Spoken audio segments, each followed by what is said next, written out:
Eile päeval nähti Harjumaal Vanamõisa külas 3 karupoega, kes tulid hoovi uudistama. Tavaliselt seda ei juhtu, kuna karuema suunab pojad asustatud piirkonnast eemale. Aga sel korral ema läheduses polnudki ning õnneks lõppes olukord ohutult. See pole aga kaugeltki esimene kord sel aastal, kui karud inimeste läheduses möllavad. Näiteks levisid tänavu aprillis sotsiaalmeedias pildid, kus üks karu oli Suure Jaanis ära eksinud. Kas Harjumaa juhtum oli erakordne või järjekordne? Selles piirkonnas on ka enne nähtud karusid ja kuskil kevadel siis jahimehe rajakaamarasse sattus emakaru 3 pojaga, et suure tõenäosusega võib olla sama perega tegemist ja selle küla ümbruses on siis kokku jahimeeste hinnangul 10 karu. Keskkonnaamet ei näe karude hoovide suitamises aga eriti suurt probleemi. Harjumaa puhul on tegemist noorte karudega, kes on siiani ilmunud korra inimasustusse ja rohkem nendega probleeme kaasnenud ei ole. Tanel Türna märgib, et selles olukorras pole karu küttimiseks alust. Seal peab olema ikkagi selgelt tekitatud kahjustused. Inimesed on peavad tegema ka endast kõik olenevat neid kahjustusi vältida.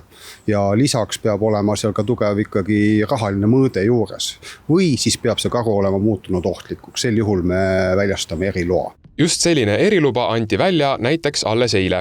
Tõrjevahenditest hoolimata jätkasid 2 karu Põhja-Eestis mesitarude lõhkumist. See oli ka piisav ajend, et väljastada eriluba Põlva ja Tartu jahimeestele, et nad saaksid 2 probleemset karu küttida. Kui palju Eestis üldse karusid on? Keskkonnaagentuuri andmetel on karude arvukuseks vähemalt 1100 isendit ning see number aina kasvab. Viimase 20 aastaga on karude arvukus pea 2-kordistunud. Tõnis Korts juhib aga tähelepanu, et karude arvukust kogu Eesti piires tuleks siiski kontrolli all hoida. Muidu võivad konfliktid inimestega ja nende varaga sageneda.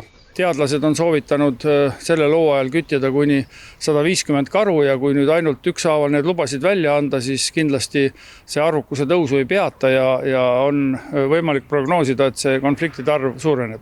Suurkarude arvukus ei pruugi kujuneda vaid inimeste probleemiks. Sellise suure arvukuse puhul tegelikult hakkab ju kitsaks jääma, et ütleme, need elupaigad on ju piiratud looduses, toidubaas on piiratud looduses ja kui ühte liiki isendeid on liiga palju, siis tegelikult see hakkab juba teisi mõjutama ja täna ongi see, et tegelikult suurkiskjate suur arvukus on meil alla surunud siis tema toidubaasi ehk siis sõraliste arvukuse ja siin hakkavad juba probleemid kiskjatele enestele.